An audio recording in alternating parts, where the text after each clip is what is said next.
مباحثے کا موضوع نہیں ہوتا، مباحثے میں ایوان کی رائے ہوتی ہے اور اس رائے کی موافقت کرنی ہوتی ہے یا مخالفت کرنی ہوتی ہے۔ پہلی شرط یہ ہے کہ آپ موضوع کبھی نہیں کہیں گے کہ آج کا موضوع یہ ہے، آپ کو ہمیشہ کہنا ہے کہ ایوان کی رائے یہ ہے اور میں موافقت میں یا مخالفت میں اظہار خیال کرنا چاہتا ہوں۔ دوسری شرط جس کو خوب ذہن نشین کر لینے کی ضرورت ہے، ڈیبیٹ اور تقریری مقابلے میں عام تقریروں میں ایک بنیادی فرق یہ بھی ہے کہ آپ سب کو خطاب نہیں کریں گے، جج صاحبان کو بھی خطاب نہیں کریں گے، مہمانان کو بھی خطاب نہیں کریں گے، حاضرین کو بھی خطاب نہیں کریں گے، صرف اور صرف صاحب صدر کو خطاب کریں گے۔ صاحب صدر، صاحب ذی وقار، جناب صدر وغیرہ وغیرہ، یہ ایک اصول ہے، پارلیمنٹری اصول۔ اصل میں اس کی بنیاد پارلیمنٹ ہے۔ کسی سے خطاب نہیں کرنا ہے، آپ کو کسی کو خاطب نہیں لانا ہے۔ صاحب صدر، ہمارے فاضل حریفوں نے یہ فرمایا اور میں یہ کہنا چاہتا ہوں، آپ کو شامعین کو خطاب کرنا ہی نہیں، صرف صاحب صدر کو خطاب کرنا ہے۔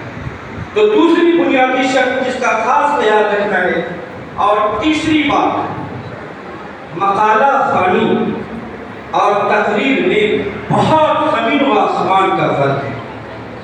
ایسا بالکل محسوس نہ ہو کہ کوئی چیز رٹ کر آپ یہاں آئے ہیں اور یہاں آ کر صرف طوطے کی طرح اپنی زبان ہلا رہے ہیں۔ مقالہ خوانی کہ جیسے کوئی بچہ آپ کے سامنے ہو، اس کی ریڈنگ کر رہے ہیں یا اس کی بلند خوانی کر رہے ہیں۔ ایک ناکام ڈیبیٹر کی سب سے بڑی پہچان یہی ہے کہ وہ بچہ خوانی کی طرح تقریر بھی کرے۔ تقریر کا فن تحریر سے بالکل مختلف ہے۔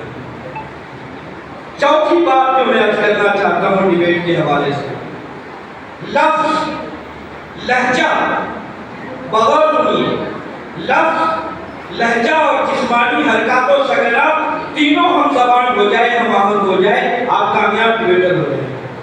لفظ کہیں اور جا رہا ہے، لہجہ کچھ اور بتا رہا ہے، جسمانی حرکات و سکنات سے کچھ اور اشارہ ہو رہا ہے، انتشار کا شکار ہو جائیں گے آپ اور وہ تعصب قائم نہیں کر سکیں گے جو آپ چاہتے ہیں۔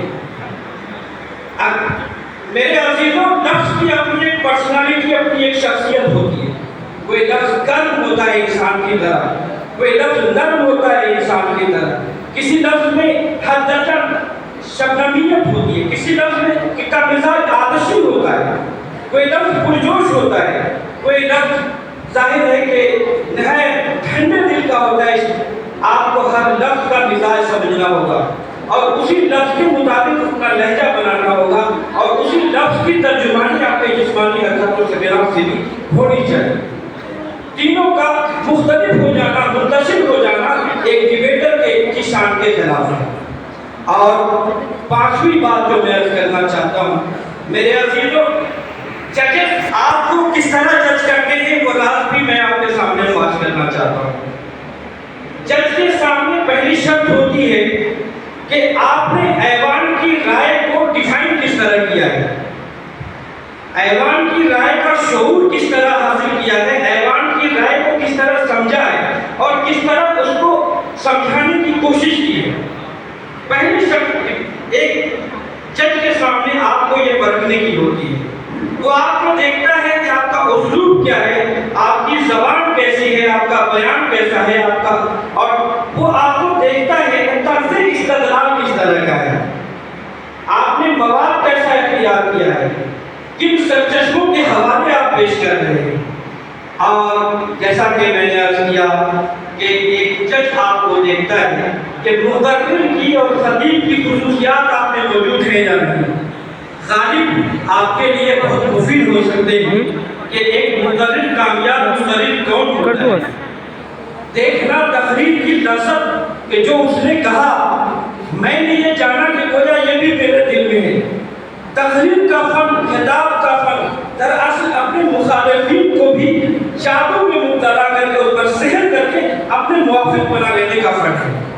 اسی لیے رسول گرامی صلی اللہ علیہ وسلم نے فرمایا کہ ان من الشعر لسحر، ان من البیان لسحر، ان من الشعر لحکمہ، کہ بعض اشعار حکمت سے پر ہوتے ہیں، معرفت آگی ہوتے ہیں، اور بعض خطاب، بعض بیان جادو کی طرح ہوتے ہیں۔ تو یہ اصل جادوی فن ہے میرے عزیزوں۔ آپ کو اپنے مخالفین کو بھی اپنا متفق اور موافق بنا لینا ہے، اور یہ کتنا مشکل کام ہے۔ اس کے لیے بنیادی شرط یہ ہے کہ آئی ٹو آئی کنٹیکٹ کا خاص خیال رکھیں، آنکھوں سے اپنے سامعین کی نگاہوں سے نگاہیں ملا کر بات کریں۔